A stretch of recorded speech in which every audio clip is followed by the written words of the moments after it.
เจ้าจ้างงาแดงกันได้ยินเสียงนานเพื่อได้ออกเดินทางมาเหี่ยเด้อเจ้าวันนี้ยอสาวันตาน้อมนาวเจิญตึงเจ้าตีเจิญตึงเจ้าทานเป็นจีลาปาทานจงมาพ่อเฝ้าตึงเจ้าพ่องาแดงไหลมาลังเก่าสาธุเจ้าหือสาเด็ดมาตั้งใจไว้แล้วจึงหลวงแม่เจ้าป่านาญาเหลวจุงมาดีนี่หาเลิกงามยามดียังบ่มีชั่วลายเจ้าจ้างงาแดงน้ำหมวกเวียงสาพอได้ยินแล้วกาขัดใจมาเด้อเจ้าฟ้าขอมหลวงอยู่ในนั้นเราพร้อมด้วยแม่เจ้าบัวเขียวเมียนางเจ้าคำแดงกับเจ้าแสนหานแสนด่านพญาพานเดินทางจนได้หยุดที่ไกลตั้งใจเชิญมาเจ้าว่าเจ้าแสนด่านพร้อมเจ้าแสนหานเจ้าพญาพานพญาแก้วเจ้าบานต่างพิษณุกันโดนได้ก็จ้างพ่อจีดอกการนานอย่าขอเจิญมาเจ้าเครือมาน้ำมุงอยู่ตั้งใดพ่อจ่าลาดพานาลงมาเม่นมันมาส่องหัวเล็งหานในวันละนี้แล้วจ้างงาแดงน้ำมัวเพียงสาเจ้าหลวงปู่ขาเมืองปู่แก้วกวางว่าเจ้าหลวงแสงอยู่สองแควเมืองนั้นปอดเต้าขาการรักษาผู้เพียงพอเจ้าหลวงผู้ขามีชื่อมีเสียงสร้างบ้านแปลงเมืองเมืองนานละเจ้าขาอาลาธนาลงมาเจ้าปอดเต้าขาการและพญาผู้เข่งบัจเจการจำเป็นวิหารวัดน้อยขออาราธนาติดตามไต่ถอยจีดอกซอยยางเมื่อมีงานเจ้ามดแต่เจ้าหมอมารักษาในการดวงวิญญาณผีพ่อเท่าเจ้าบานมาหัวมาหันในวันละนี้แล้วบอกว่าผีเมืองบอกว่าผีบ้านฮักอาสาดานในบ้านทงหลวงอย่าขอจักเจิญจวนทุกโจรเม่นมันเจ้าหลวงจัดตาอยู่ตั้งใดพ่อจานบ่เต้าแต่นั้นเจ้าหลวงคำแดงเจ้าขอมือเล็กมาปิ่นแก้วปิ่นแสงหัวน้องห้องแห้งอย่าเจิญเพิ่นมานี่แผ่วเจ้าหลวงลามานี่ก็อย่าเจิญเจ้าขอจักขอเจิญจึงเจ้าหลวงผู้เข่งการจะมาเป็นลงมาเตือเจ้าหลวงองค์มานี่ดัดดีแต่เล่าสาธุเจ้าจงสาเด็ดมาเจ้าผู้ของนครแต่ตากนานำไหลมาตามแล้วยังดีเลือกงามยังดีจึงบ่มีชั่วลายอย่ายกมือไว้ไก่เก้าพานมจะนินเจนผมยกมาราชเจ้าก็อย่าขอวิงวอนอย่าอ้อนน้องหนาวอยู่ทุกกระดานดาวยังประเทศเมืองไทยเจ้าว่าเจ้าวัดตนที่มีสินใสนานชาติชัยสมยงแม่ข้าแสงดาวได้มาก็อย่าเจิญเจ้าวันละวันนี้วันละดีนั่ง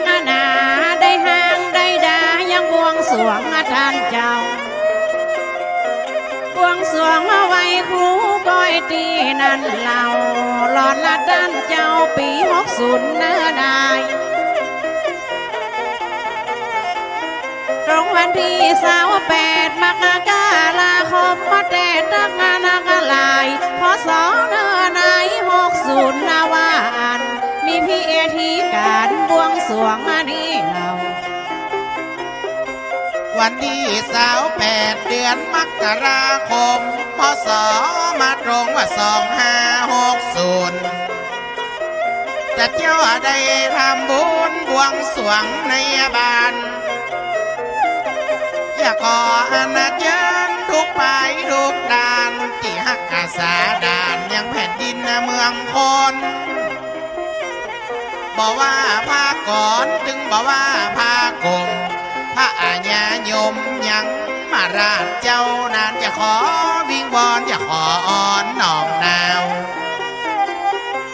อย่าเจิญพังพร้อมตั้งพระกุมพาก่อนที่พญาทอนแม่นางกงแก้วเทวดาเฮ้ยได้ยินเสียงแล้วเฮ้ยไข่ป่องแก้วรัตนะเบ่งจรอย่าเจิญพังพร้อมเทพอัปปาสอนจังขินนร้อนนรีแม่นมันอย่าเจิญกุมพันองค์งามหน่อดาวเดินมาโปกปักนี่ก็ยังหักษาจึงเจ้าหลวงผู้ขาผาน้องนอเจ้าจึงเจ้าหลวงผากองขุนนุ่นนันเหล่าสาธุเจ้าจึงเจ้าหลวงผู้นครจึงพญาการเมืองบ่เศร้าบ่มองเจ้าหลวงผู้นครจงมาดีนี่เจ้ากินนาลีมาใจดียาวยาวอย่าเจิญมาพร้อมสุดาลังกา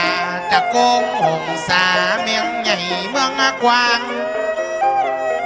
พิษณุครูบา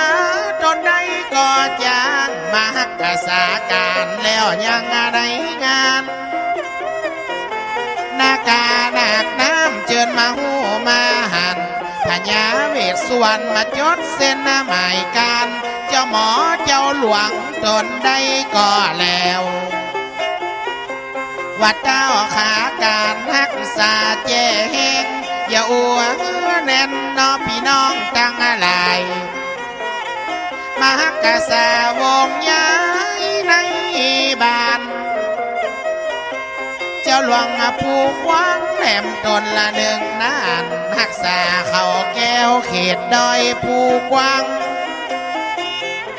อมรแม่เจ้าก้อยตั้งกำขานไอพี่ดานก็อย่าจาก็อย่าอูเจิญบาเจิญครูเพิ่นมาเจ้าเจิญตึงเจ้าตีเจิญตึงเจ้าทานพิษณุกันอาจารย์เก้าเงาของนายสุนทรอินจอยนั่นเหล่าบัดนี้ท่านเจ้าได้จักเจิญวานเจ้าปู่เสือหลายเจ้าปู่เสือคงเสียงดังจนละแต่ตั้งนักลาย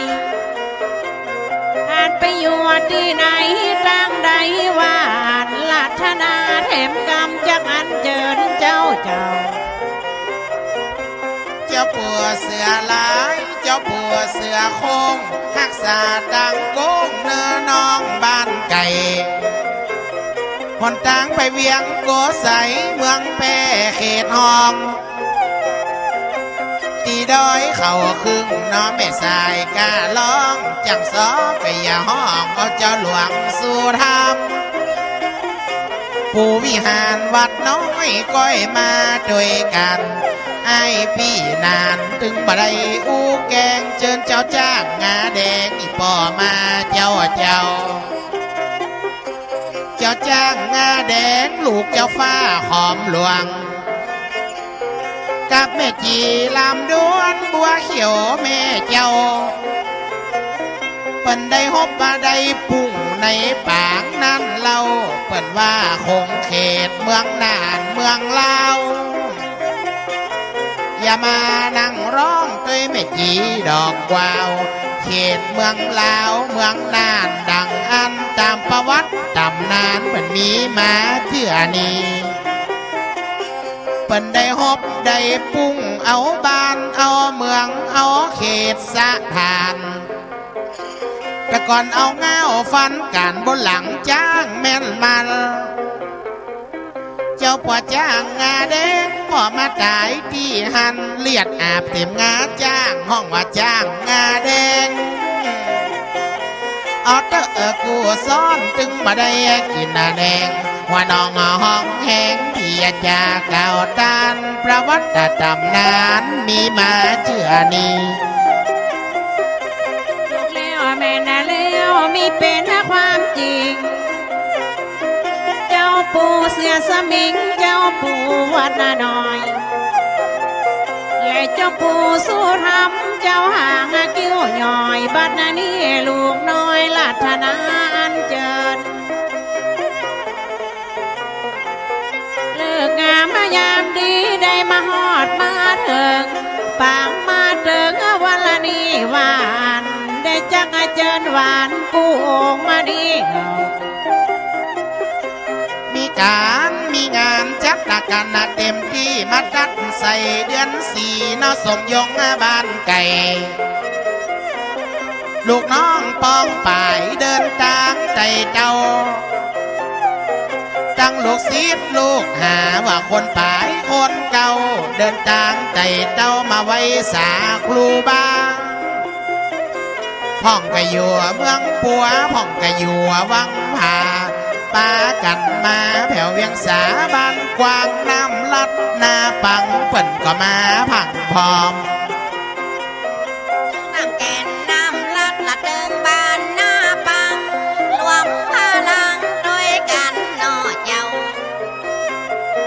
น้ำแกนน้ำเกียนเดินทางได้เจ้าสาธุเจ้าสักการะผู้ยา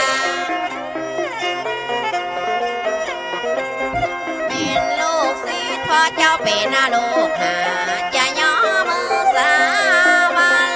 ไว้ตั้งอกตั้งใจบ่มีไหนเต้าแล้วน้ำลัดหน้าปังแผ่วบ้านศพแก่นอู้เหือมันแม่นแผ่วบ้านนาเหลืองสถาเขตในเวียงก็มาพร้อมนาพ่อป่ารมีของเจ้าปู่แก่กาเอาลูกเอาหลานไว้หลายมานานบางห้องเจ็บแหล่บางห้องเจ็บหลัง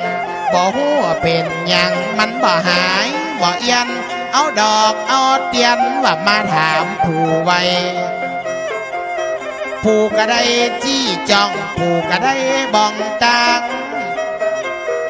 พิษยังแกยังเปิ้นกะช่วยได้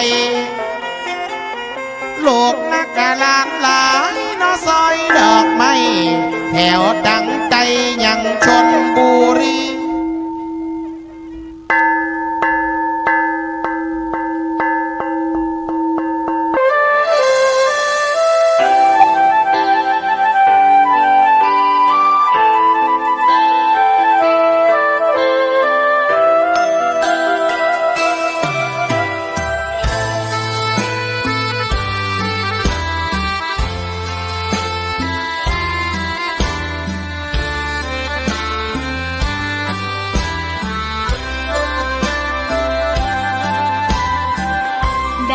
เกิดเป็นคนนั้นยากจริงนะเพราะพุทธศาสนา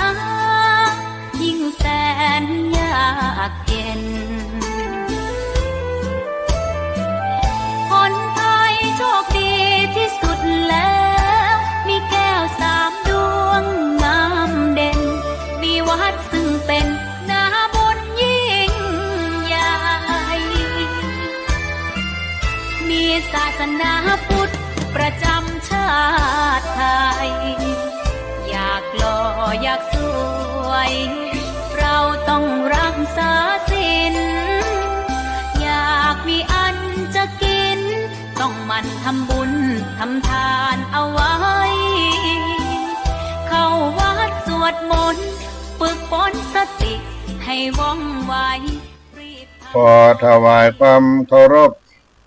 พระมหาเถรานุเถระครูบาอาจารย์เจ้าทั้งหลายจุตนจุองค์เจริญสุขเจริญธรรมจงได้บังเกิดมีแก่ท่านพุทธศาสนิกชนทั้งหลายที่ได้สดับรับฟังธรรมะทางสถานีวิทยุคลื่น FM 104.50 เมกะเฮิรตซ์เมื่อค่ำยามเย็นวันนี้เป็นวันจันทร์ที่6 มกราคม พุทธศักราช 2568 ได้มาพบกันในสาระธรรมเมื่อค่ำยามเย็นบรรยากาศอันหนาวเย็นก็เพิ่มขึ้นที่อุชุบรรพตตีนดอยสุเทพเจ้าวัดสลีโสดาแห่งนี้กลางวันก็มีความอบอุ่นจากแสงแดดก็อยู่ค่ำมาก็เย็นญาติโยมก็รักษาสุขภาพกันบางครั้งก็ร้อนบางครั้งก็หนาวอาจจะเป็นหวัดเป็นไข้ดูแลสุขภาพกันต้นรายการนี้ก็จะได้นำเอาสุภาษิตโบราณล้านนาไทยเอามาปั่นมาฝากท่านสาธุชนทั้งหลายในการรักษาภูมิปัญญามรดกธรรมคำสอนของบรรพชนบุพการีชนก็แม่หม่อนนักปราชญ์ในอดีตที่เปิดได้ก้อนไกเอาเป็นธรรมะสุภาษิตล้านนาไทยเอาไว้สกิดสอนใจเอาท่านทั้งหลายในวันนี้จะได้นำเอาบทที่ว่าจับใจแห้งบ่แน่นใจกาจับใจครูบาบ่จับใจพระน้อยจับใจแห้งบ่แน่นใจกาจับใจครูบาบ่จับใจพระน้อยจับใจแห้งบ่แน่นใจกาจับใจครูบาบ่จับใจพระน้อยก็เป็นเรื่องของนานาจิตตังต่างจิตต่างใจที่เราเคยได้ยินคำที่ว่านานาจิตตังมีความคิดที่แตกต่างกันหรือมีกรรมเกิดกรรมหันที่บ่เหมือนกันซึ่งแน่นอนว่าคนละคนความคิดก็ต้องคนละอย่างอยู่แล้วโดยเฉพาะรายละเอียดของความคิดก็ย่อมเป็นนานาจิตตังอย่างแน่นอนแต่ว่าในทางพระพุทธศาสนาก็มีหมวดแห่งความคิดเพื่อให้ได้เป็นแนวทางอย่างเดียวกันก็คือความคิดมีอยู่3อย่างคิดให้เสียสละไม่คิดอยากได้เกินไปคิดเมตตาไม่คิดอาฆาตใครคิดในทางที่ดีหากเราคิดได้เหมือนกันทั้ง3อย่างจิตจะมีความสุขมากยิ่งคิดยิ่งสบายใจความคิดเป็นของเราเองเราก็ได้ลองเอาไปใจไปพิจารณาดูถ้าความคิดของเราบ่ตรงกับความคิดของคนอื่นหรือคนอื่นมีความคิดต่างจากเราก็จะได้ไปโกรธไปว่าให้เปิ้นเพราะพื้นฐานของภาวะจิตใจของแต่ละคนนั้นบ่เหมือนกันเพียงแต่ว่าถ้าเราหันความคิดของผู้ใดท่านใดว่าดีมีประโยชน์เราก็จดจำเอามาใช้มาดำเนินชีวิตของเราได้นานาจิตตังจับใจแห้งบ่แน่นใจกาจับใจครูบานาใจพระน้อย นิ้วแม่โคหลวงบ่เหมือนนิ้วก้อยล่ำปิดดูกอยกอดแต่นาจิตตังเอาอย่างกันแลจักเอาสั่งแน่คนเฮาค่าแนมขวดรู้ตั้งเราและเขาจังนักแบ่งเบาเอาตามกวนได้จาดจับใจแห้งบ่แน่นใจกาจับใจครูบาหน้าใจพระน้อยนิ้วแม่โคหลวงบ่เหมือนนิ้วก้อยล่ำปิดดูกอยกอดแต่นาจิตตังเอาอย่างกันแลจักเอาสั่งแน่คนเฮาคะแนนขวดหูตั้งเราและเขาจ้างนักแบ่งเบาเอาตามคนได้ถูกใจอีแห้งแต่บ่ถูกใจอีกาถูกใจครูบาแต่บ่ถูกใจสามเณรน้อยแสนจะถูกใจอีแห้งเป็นที่สุดแต่อาจบ่เข้าท่าในความคิดของอีกาเช่นความคิดดีๆของครูบาอาจจะทำให้พระน้อยนักอกนักใจเป็นธรรมดาที่นิ้วหัวแม่มือย่อมแตกต่างกับนิ้วก้อยหากพิจารณาดูก็จริงดังที่ว่านาจิตตังความคิดของมนุษย์ย่อมมาเหมือนกันไปหมดไปเสี่ยงสิ่งที่สำคัญก็คือรู้เขารู้เราไว้ก่อนแล้วก็เลือกปฏิบัติตามความเหมาะสมจับใจแห้งบ่แน่นใจกา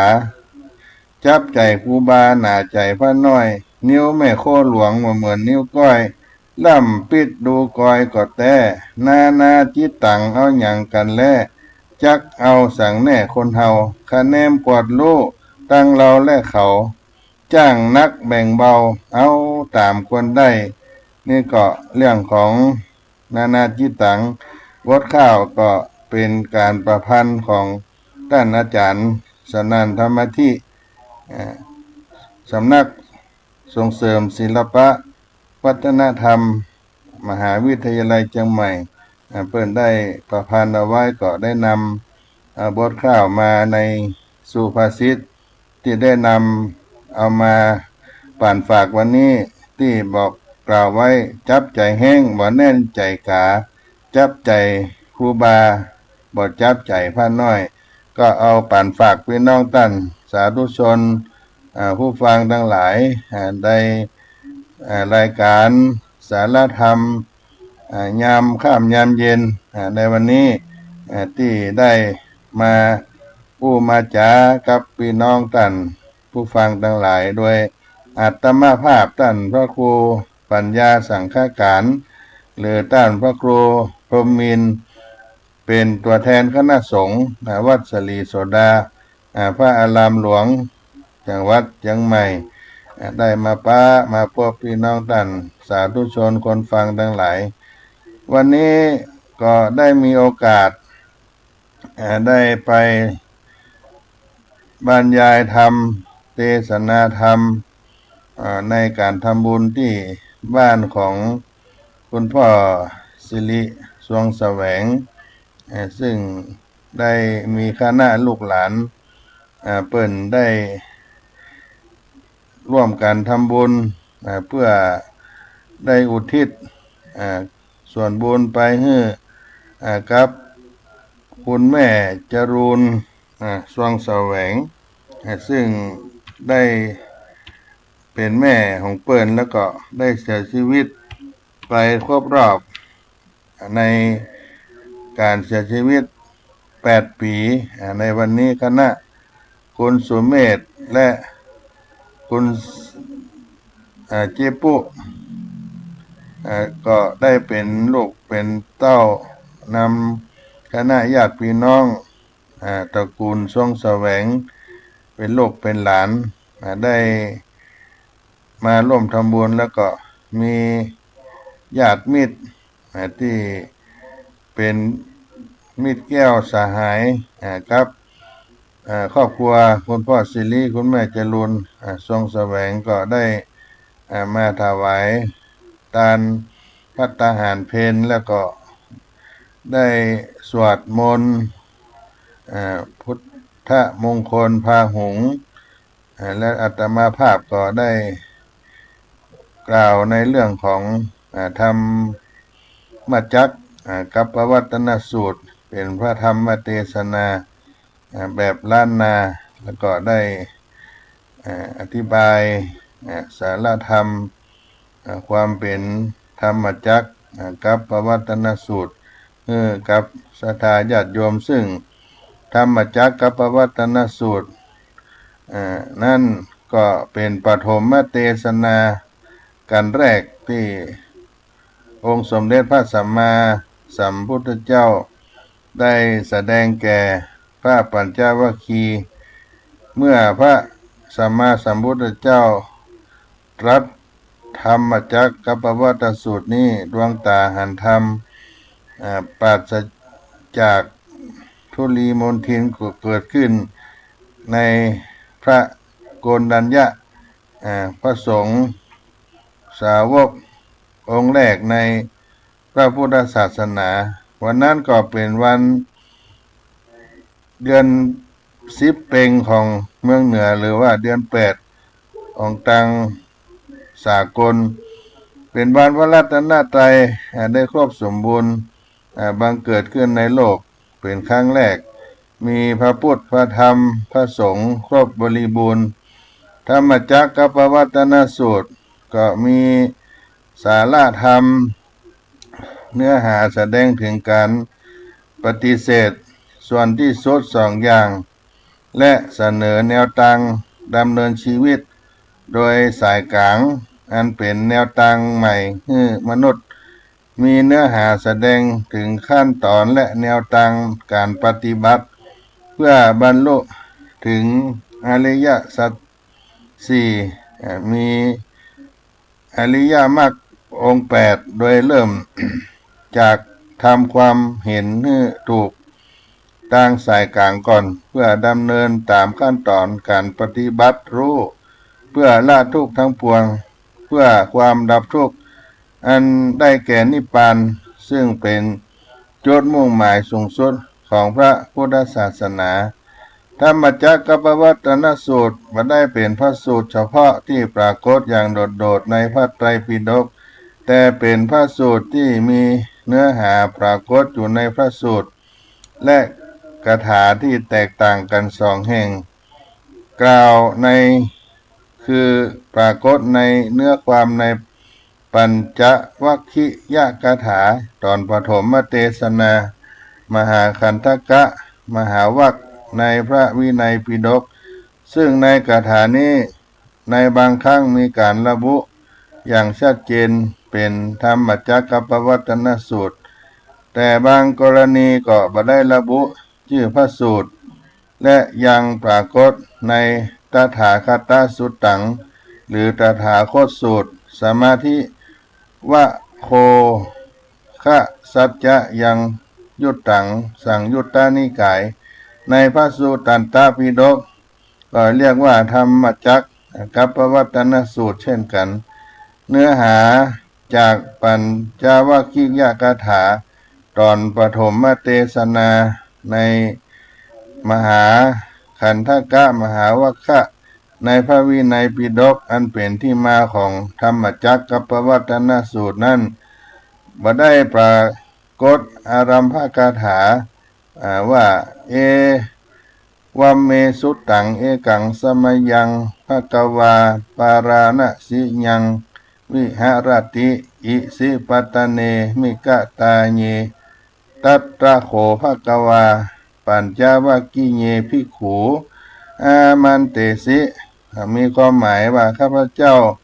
ได้ฟังจากพระผู้มีพระภาคเจ้าอย่างนี้ว่าในสมัยหนึ่งพระผู้มีพระภาคเจ้าเสด็จประทับอยู่ที่ป่าอิสิ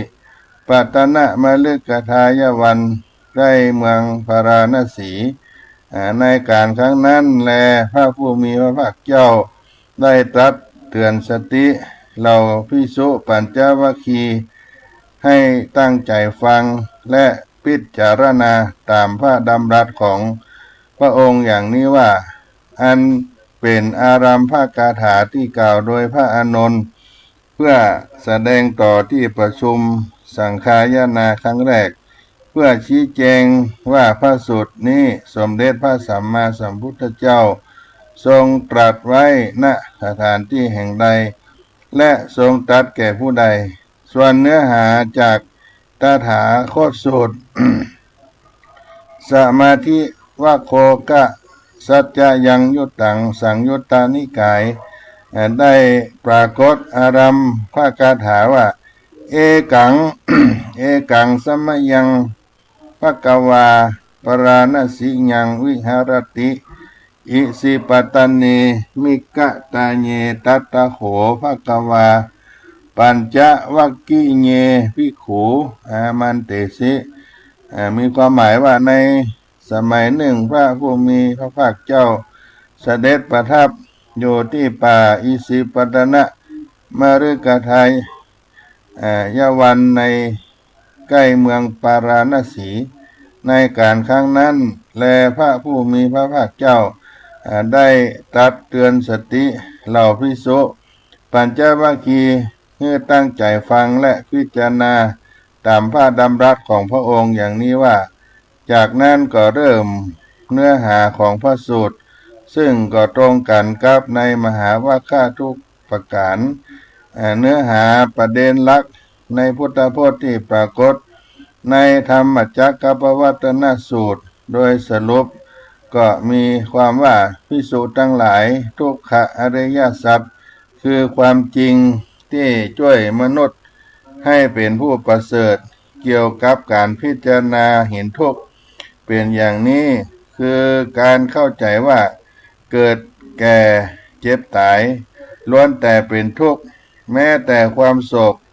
เศร้าเสียใจความร่ำไรลำพันธ์ความทุกข์กายทุกข์ใจทั้งความคับแค้นใจ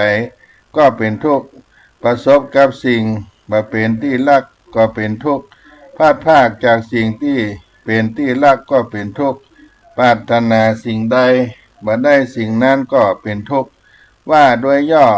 การยึดมั่นในเบญจขันธ์คือรูปเวทนาสัญญาสังขารวิญญาณว่าเป็นอัตตาเป็นตัวเราเป็นเหตุทำให้เกิดความทุกข์แท้จริงภิกษุทั้งหลายเหตุทำให้เกิดความทุกข์สมุทัยมีอย่างนี้ภิกษุทั้งหลายเหตุทำให้เกิดความทุกข์สมุทัยมีอย่างนี้คือความอยากเกินควรที่เรียกว่าทยานอยากทำให้ต้องเวียนว่ายตายเกิดเป็นไปด้วยความกำนัดด้วยอำนาจความเพลิดเพลินมัวเพลิดเพลินอย่างหลงระเริงในสิ่งที่ก่อให้เกิดความกำนัดรักใคร่ก็ได้แก่ความทยานอยากในสิ่งที่ก่อให้เกิดความใคร่ความทยานอยากในความอยากเป็นนั่นอยากเป็นนี่ความทยานอยากในความที่จะพ้นจากภาวะที่ไม่อยากเป็นภิกษุทั้งหลายนิโรธคือความดับทุกข์อย่างแท้จริง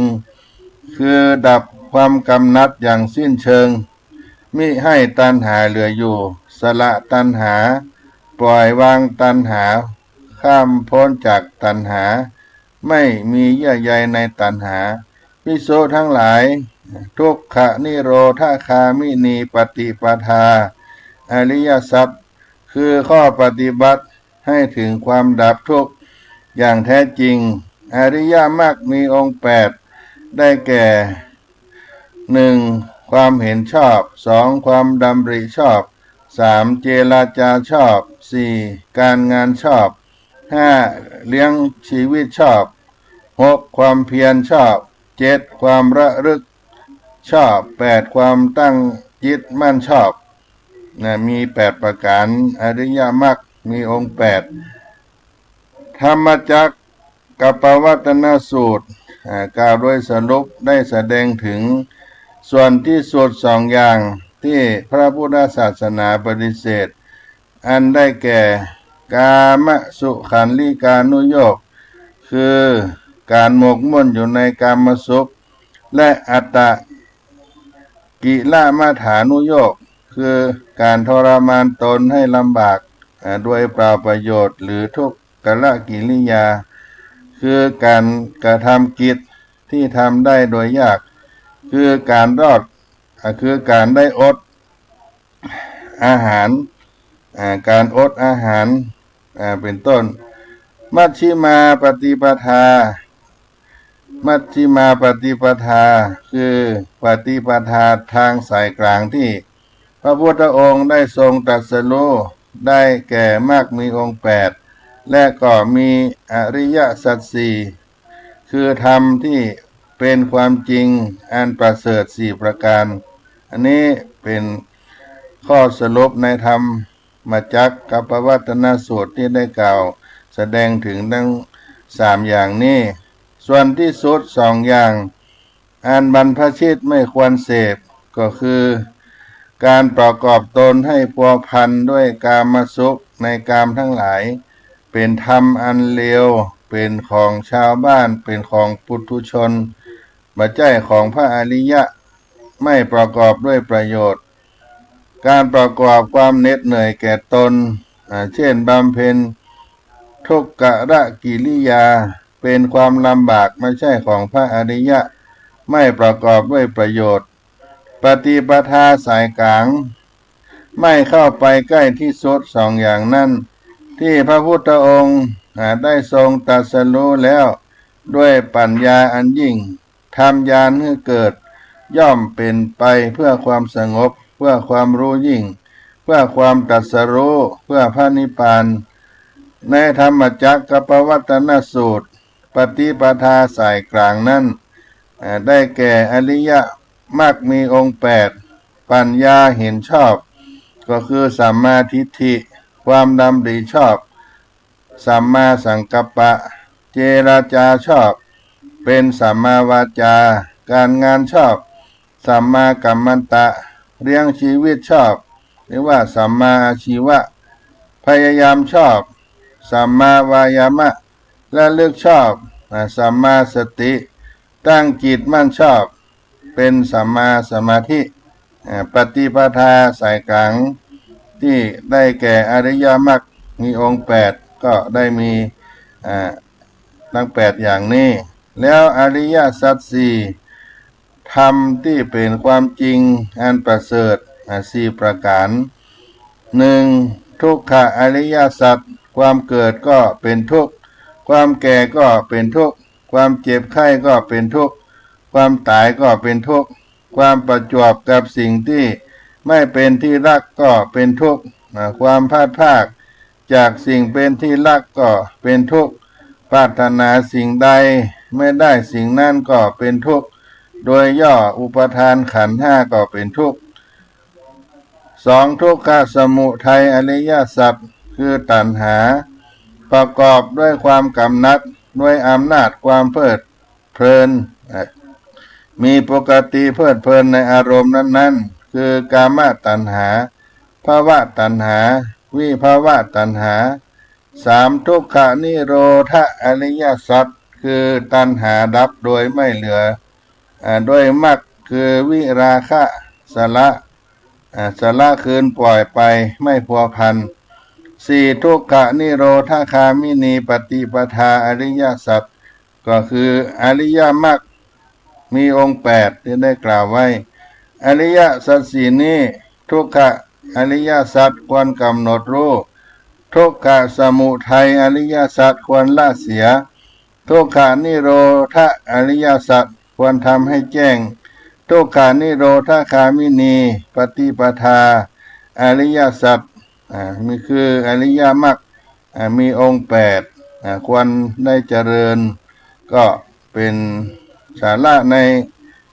ธรรมจักรกับปวัตตนสูตรที่อาตมาได้นำเอาพระธรรมเทศนาในธรรมจักรนี้ได้ไปเทศน์ให้กับครอบครัวของลูกหลานคุณพ่อสิริแม่จรูนทรงแสวงเพื่อให้เกิดความเป็นสิริมงคลที่เป็นการทำบุญบ้านตัวแล้วก็ในการทำบุญในวัน ขึ้นปีใหม่ให้กับท่านลูกหลานของคุณพ่อสิริทรงแสวงที่ได้มีจิตกุศลศรัทธาได้สร้างบุญสร้างกุศลในภาคเจ้าในวันนี้ก็ได้นำเอามาอู้กันในเบื้องต้นให้กับท่านผู้ฟังได้ฟังกันก่อนแล้วก็เดี๋ยวได้มาอู้กันทำสักกรรมต่อให้ท่านทั้งหลายได้รับฟังคีตธรรมสาระธรรมในรายการเสียงธรรมวัดสลีโสดาสักกรรมก่อนเนาะ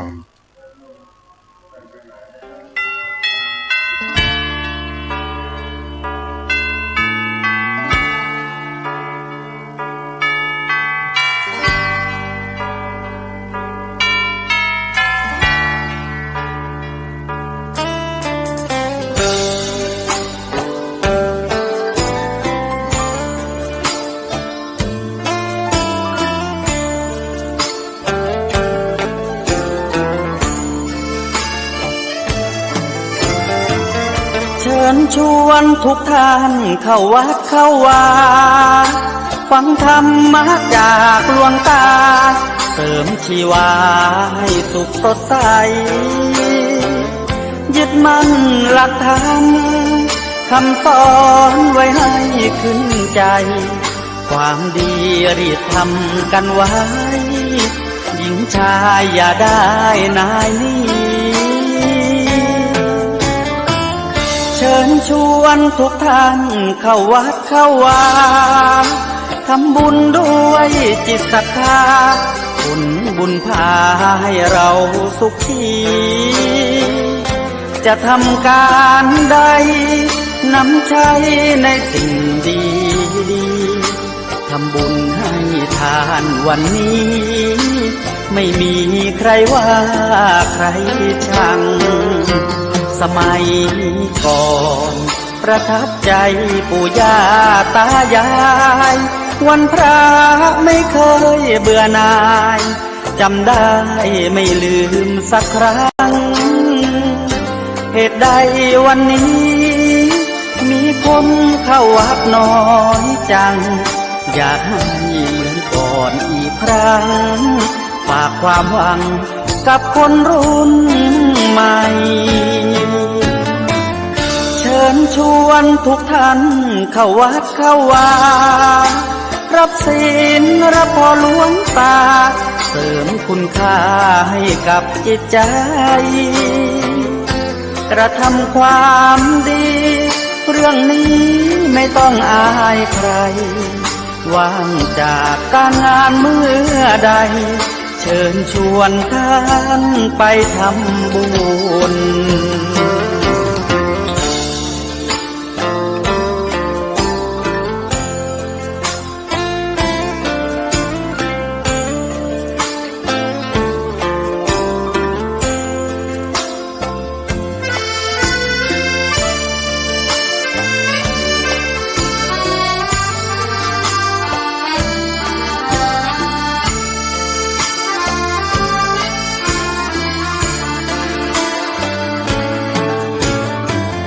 เชิญชวนทุกท่านเข้าวัดเข้าวารับศีลรับพรหลวงตาเสริมคุณค่าให้กับจิตใจกระทำความดีเรื่องนี้ไม่ต้องอายใคร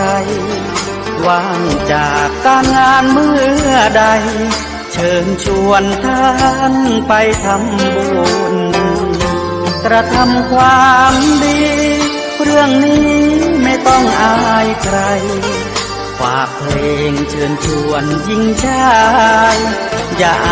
ายเรื่องการทำบุญ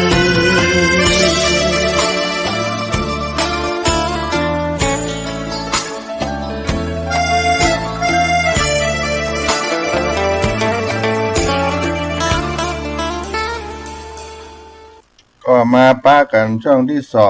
2สาราธรรมยามเย็น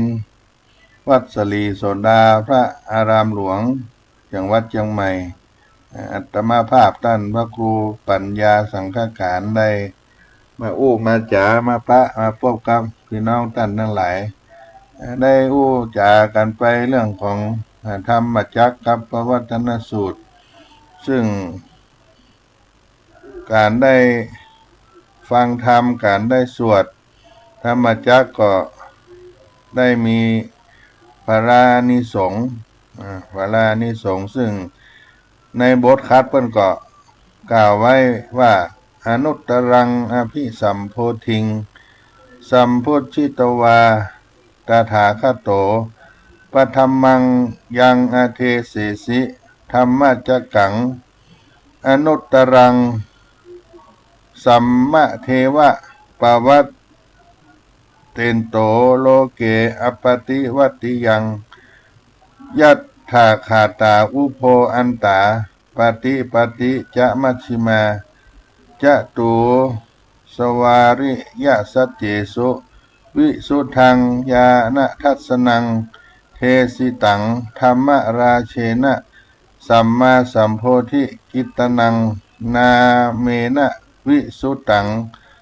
สุตตังธรรมจักกปวัตตนังไวยาการณะปาเถนะสังกีตันตัมพระนามเสก็แปลว่าพระตถาคตตรัสรู้อนุตตรสัมมาสัมโพธิญาณแล้วเมื่อจะทรงประกาศธรรมที่ใครๆยังมิได้ให้เป็นแล้วในโลกเมื่อเป็นไปโดยชอบทรงแสดงอนุตตรธรรมจักรใดคือในธรรมจักรใดพระองค์ตรัสซึ่งที่สุด2ประการและข้อปฏิบัติเป็นกลางและปัญญาอันรู้เห็นที่หมดจดแล้ว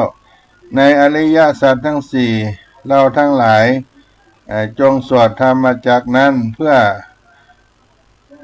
ที่พระองค์ผู้เป็นพระธรรมราชาทรงแสดงแล้วปรากฏชื่อว่าธรรมจักรกัปวัตตนสูตรเป็นสูตรประกาศพระสัมมาสัมโพธิญาณอันพระสังคีติกาจารย์ร้อยกรองไว้โดยไวยากรณปาฐะเทินอานิสงส์แห่งการสวดธรรมจักรกัปวัตตนสูตรท่านผู้ได้สวดได้ฟังก็ดีจะทำให้ชีวิตเจริญรุ่งเรืองมีกิจการมีความเจริญก้าวหน้าทำให้ผู้สวดมีอายุยืนมีความสุขกายสุขใจปราศจากทุกโศกโรคภัยปวดเปื้องทุกภัยต่างๆนานาได้สิ่งเลวร้ายจะกลับกลายเป็นแก้วสารพัดนึกขึ้นมาได้หากสวดประจำก็จะเป็นมิ่งมงคลแก่ตัว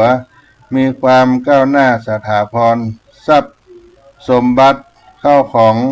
บริบูรณ์ตายแล้วก็ไปเกิดในสุคติโลกสวรรค์ธรรมจักรกัปวัตตนสูตรที่ได้กล่าวในนั้นก็ที่ได้อู้ไปก็คือที่พระอานนท์เพิ่นได้กล่าวแก่ภิกษุสงฆ์ทั้งหลายที่ได้กล่าวไว้ว่าข้าพเจ้าได้สดับมาอย่างนี้สมัยหนึ่งพระผู้มีพระภาคประทับอยู่ณป่าอิสิปตนมฤคทายวัน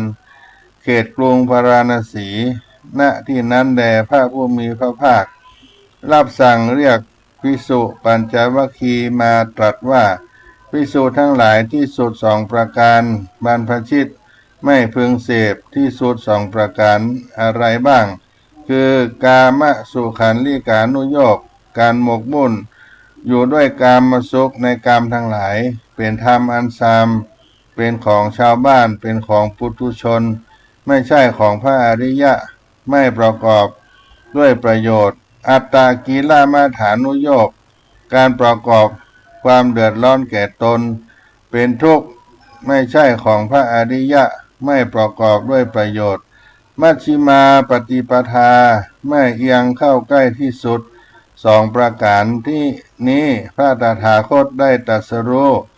อันเป็นปฏิปทาก่อให้เกิดจักษุก่อให้เกิดญาณเป็นไปเพื่อสงบระงับ เ พื่อรู้จริงเพื่อตรัสรู้เพื่อนิพพานมัชฌิมาปฏิปทาที่ตถาคตได้ตรัสรู้อันเป็นปฏิปทาก่อให้เกิดจักษุ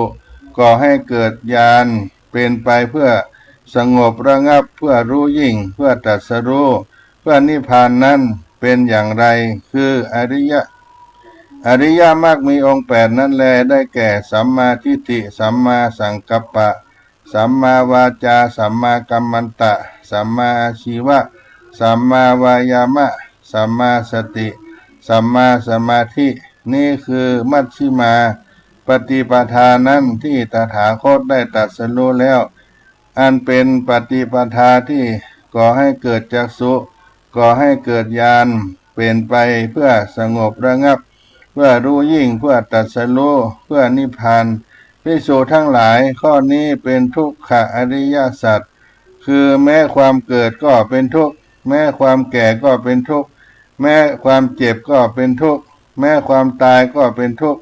ความประสบสิ่งอันไม่เป็นที่รักก็เป็นทุกข์ความพลาดพลาดจากสิ่ง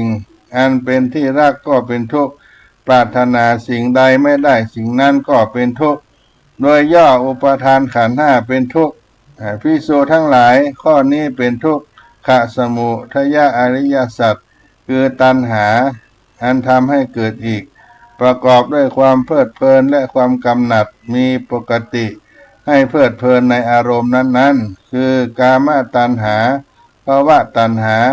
วิภาวะตัณหาภิกษุทั้งหลายข้อนี้เป็นทุกขนิโรธอริยสัจคือความดับตัณหาไม่เหลือด้วยวิราคะความสละคืนความพ้นความไม่อาลัยในตัณหาภิกษุทั้งหลายข้อนี้เป็นทุกขนิโรธคามินีปฏิปทาอริยสัจคืออริยมรรคมีองค์8นี้แลได้แก่สัมมาทิฏฐิสัมมาสังกัปปะสัมมาวาจาสัมมากัมมันตะสัมมาอาชีวะสัมมาวายามะสัมมาสติสัมมาสมาธิภิกษุทั้งหลายจักษุที่เกิดขึ้นแล้วญาณเกิดขึ้นแล้วปัญญาเกิดขึ้นแล้ววิชชาเกิดขึ้นแล้วแสงสว่างเกิดขึ้นแล้วแก่เราในธรรมทั้งหลายที่ไม่เคยได้ฟังมาก่อนว่านี่ทุกขอริยสัจจักษุเกิดขึ้นแล้วญาณเกิดขึ้นแล้วปัญญาเกิดขึ้นแล้ววิชาเกิดขึ้นแล้วแสงสว่างเกิดขึ้นแล้วแก่เราในธรรมทั้งหลายที่ไม่เคยได้ฟังมาก่อนทุกขอริยสัจนี้ควรกำหนดรู้จักษุได้เกิดขึ้นแล้วญาณได้เกิดขึ้นแล้วปัญญาเกิดขึ้นแล้ววิชาเกิดขึ้นแล้วแสงสว่างเกิดขึ้นแล้วแก่เราในธรรมทั้งหลายที่ไม่เคยฟังมาก่อนทุกขอริยสัจนี้เราได้กำหนดรู้แล้วจักษุเกิดขึ้นแล้วญาณเกิดขึ้นแล้วปัญญาเกิดขึ้นแล้ววิชาเกิดขึ้นแล้วแสงสว่างเกิดขึ้นแก่เราในธรรมทั้งหลายที่ไม่เคยฟังมาก่อนทุกขสมุทัยอริยสัจนี้ก็ควรละนี่ก็เป็นเนื้อหาที่อยู่ในธรรมจักรกับปวัตตนสูตรแล้วขั้นเมื่อพระผู้มีพระภาคเจ้าได้ตรัสธรรมจักรกับปวัตตนสูตรนี้ภิกษุปัญจวัคคีย์มีใจยินดีต่างก็ชื่นชมพระภาษิตของพระผู้มีพระภาคเมื่อพระผู้มีพระภาคตรัสไวยากรณะอยู่ธรรมจักษุอันปราศจากทุรีปราศจากมลทินก็เกิดขึ้นแก่พระโกณฑัญญะว่าสิ่งใดสิ่งหนึ่งมีความเกิดขึ้นเป็นธรรมดาสิ่งนั้นทั้งปวงมีความดับไปเป็นธรรมดาการว่าพระผู้มีพระภาคทรงประกาศธรรมจักรให้เป็นไปแล้วทวยเทพชั้นภูมิ กระจายข่าวว่านั่นพระธรรมจักรอันยอดเยี่ยมของพระผู้มีพระภาคทรงให้เป็นไปแล้วหน้าป่าอิสิปตนมฤคทายวันเขตกรุงพาราณสีอันสมณพราหมณ์เทวดามารพรหมหรือใครๆในโลกให้หมุนกับในโลกให้หมุนกลับไม่ได้ทวยเทพชั้นจตุมหาราชสดับเสียงของทวยเทพชั้นภูมิ แล้วได้กระจายข่าวต่อไปว่านั่นพระธรรมจักรอันยอดเยี่ยมของพระผู้มีพระภาคทรงเป็นไปแล้ว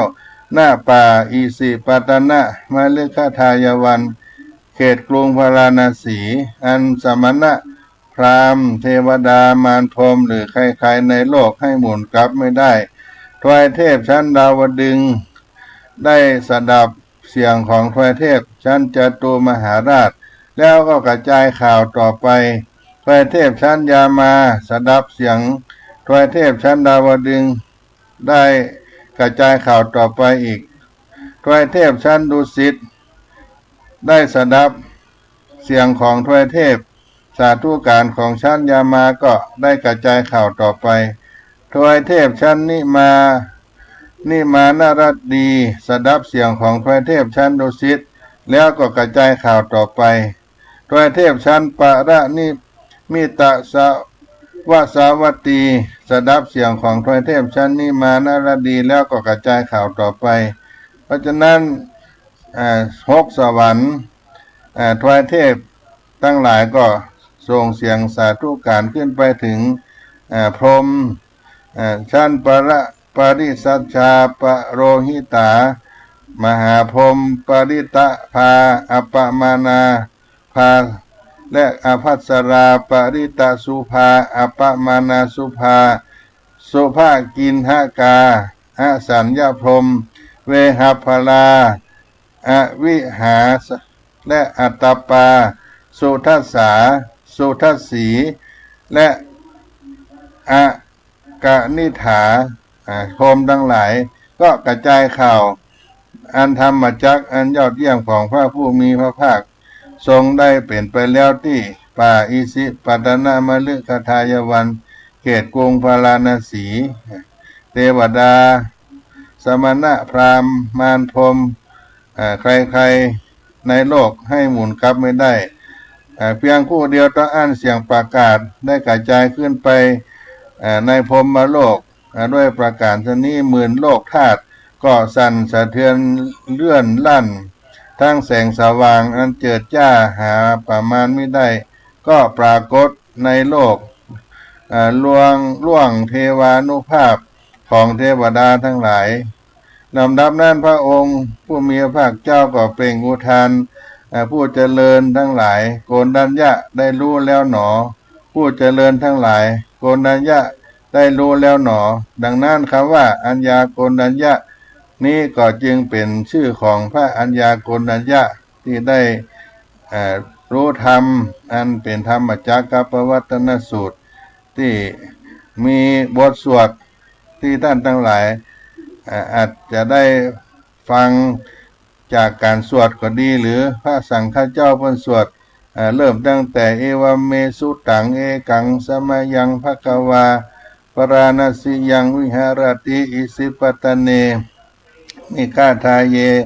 ตัตตะโกภควาปัญจวัคคีเยภิกขุอามันเตสิทเวเมภิกขเวอันตาปภาชิเตนะเสวิตาพาโยจายังกาเมสุกามสุขันลิกานุโยโคไปถึงลำดับสวรรค์ชั้นพรหมที่เรียกว่าภูมานังเทวานังสัตตังสุตวาจตุมหาราชิกาตาวาติงสายามาตุสีดานิมานารตี